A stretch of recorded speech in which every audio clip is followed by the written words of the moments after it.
In 1846, nearly 90 men, women, and children set out from Springfield, Illinois, to cross 2,000 miles of rough and untamed wilderness. They dreamed of reaching California, a land touted as a paradise where gold flowed and fertile lands stretched for miles. They had wagons filled with supplies, strong oxen to carry their loads, and an iron will to succeed. But as the weeks wore on, the terrain became more hostile, the weather more unforgiving, and a series of fateful decisions would soon lead them into a nightmare. As the journey progressed, the Donner Party faced challenges they couldn't have anticipated, but one decision in particular would change their course forever, taking the unproven Hastings Cutoff, a route that was supposed to save them time. It didn't. In fact, it led them straight into one of the most inhospitable environments they could have imagined. But how did these determined pioneers, full of hope and ambition, find themselves stranded in the Sierra Nevada mountains, trapped by snow, with no food and little hope of rescue? Well, in the spring of 1846, hundreds of families joined the Great Migration to California, spurred by dreams of prosperity. The Donner Party, named after brothers George and Jacob Donner, was just one of many groups seeking a fresh start in the West.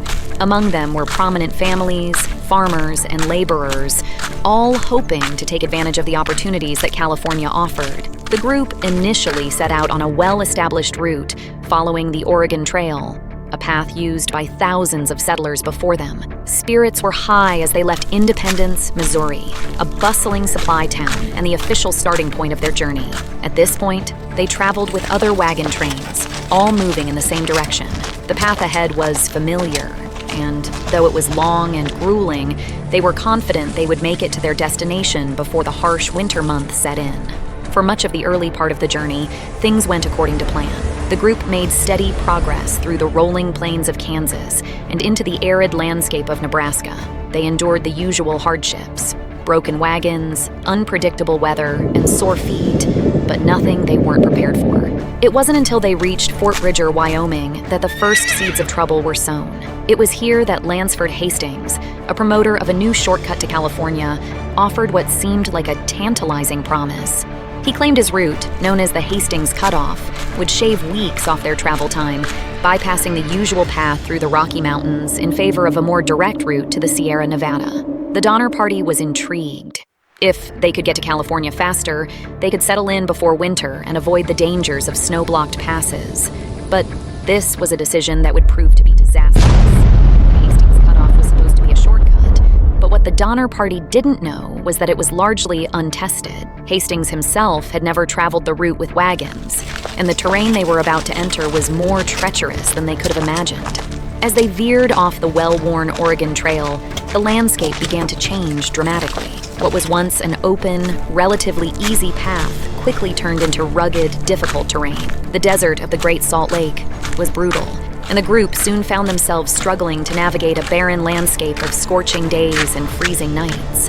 The water sources were sparse, and the lack of grass for their oxen and livestock made it difficult to keep their animals alive. By the time they emerged from the desert, they had lost valuable time and resources.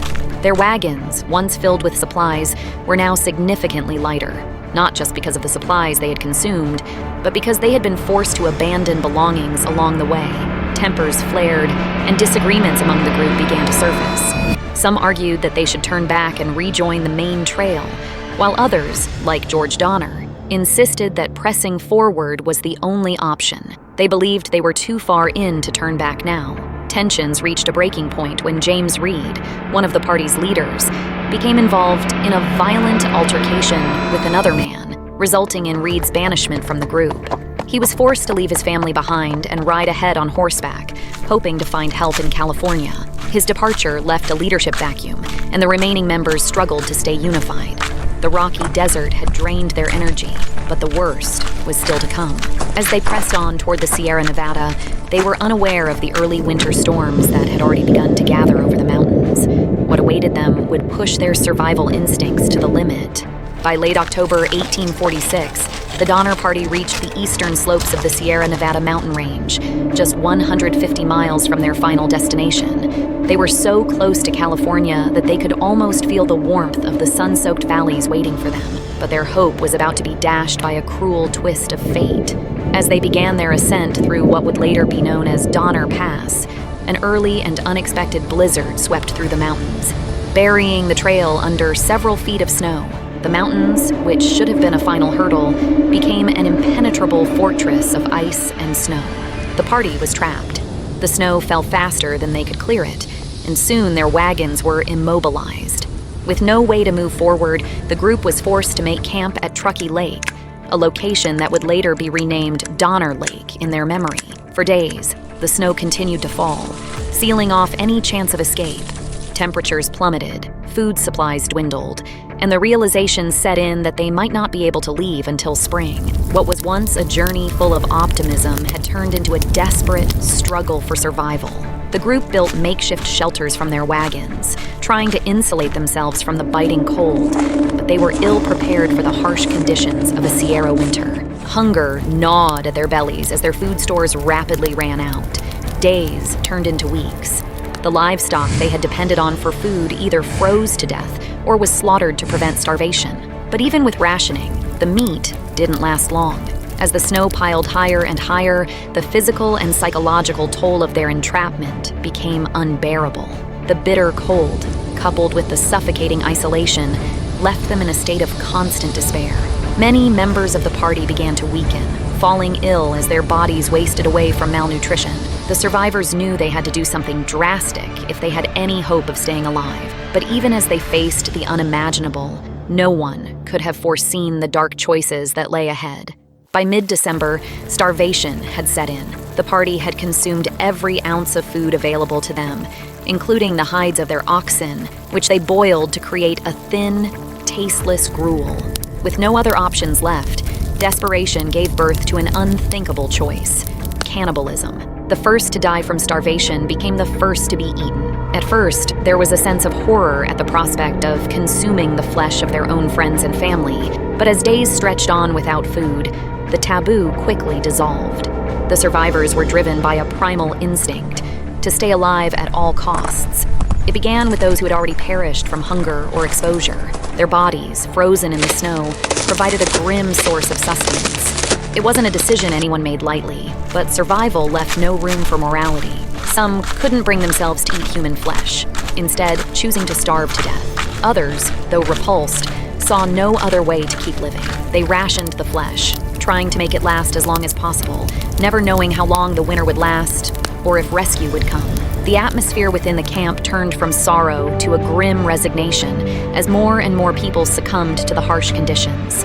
There was no longer any sense of community or camaraderie, just individuals clinging to life as best they could. By now, the snow was nearly 20 feet deep in some areas, making it impossible to hunt or forage. The Sierra Nevada had become a frozen tomb, and each day was a battle to survive another night.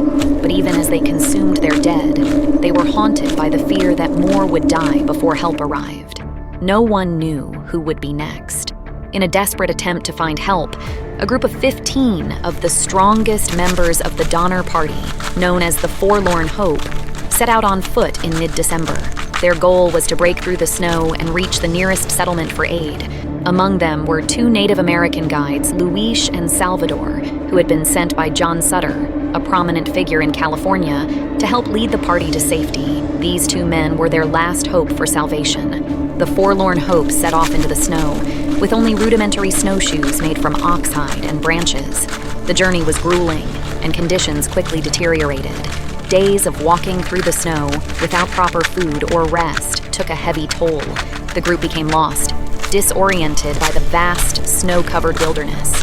One by one, they collapsed from exhaustion and starvation.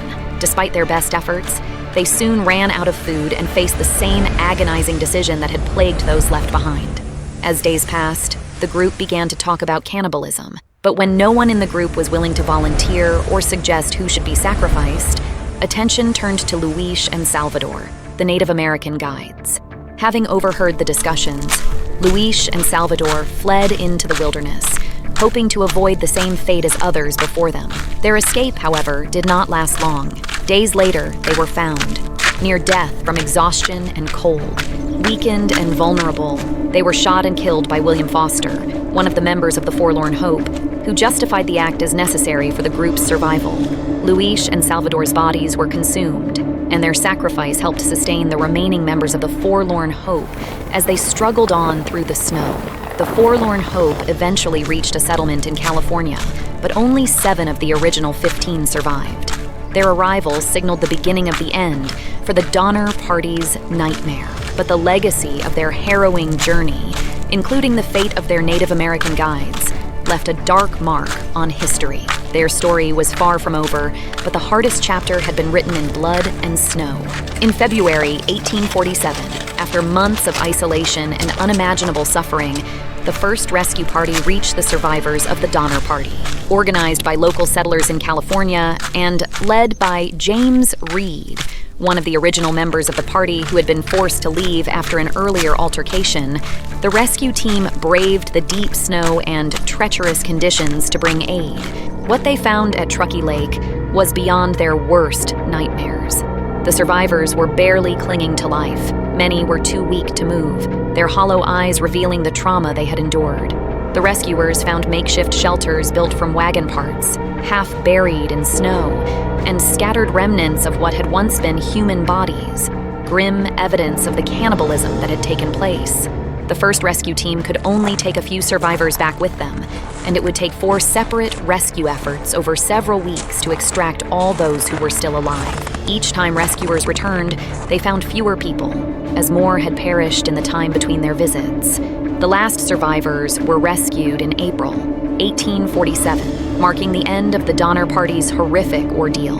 Out of the 87 men, women, and children who had set out for California, only 48 survived. The majority of those who lived were women and children, as they tended to withstand starvation better than the men who had died earlier, likely from exhaustion and overexertion. The physical scars were obvious, but the emotional and psychological toll would haunt the survivors for the rest of their lives. The aftermath was brutal. News of the cannibalism spread quickly, turning the Donner Party into a national sensation. People were horrified yet morbidly fascinated by the story. Survivors faced stigma, with some being shunned by society for what they had been forced to do. However, others were met with compassion, as many understood that the choices they made were out of sheer desperation. Years later, many of the survivors would build new lives in California, but the shadow of that winter in the Sierra Nevada would follow them. They had survived, but at a cost none of them had ever imagined paying. Today, Donner Lake and Donner Pass stand as physical reminders of the party's fate. There are memorials and museums dedicated to preserving the story. What do you think you would have done in their situation? Could you have made the same decisions? Let us know in the comments below. And if you're interested in more gripping stories from history, be sure to subscribe and hit the notification bell to stay updated on our latest videos.